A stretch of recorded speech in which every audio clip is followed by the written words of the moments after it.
হবিনাশন তোজো নাম নাৰায়ণ তোজো নাম নাৰায়ণ জানি নামে পখিলু হৰণ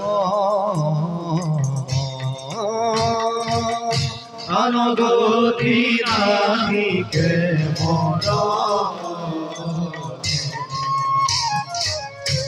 অপরাধ ক্ষমা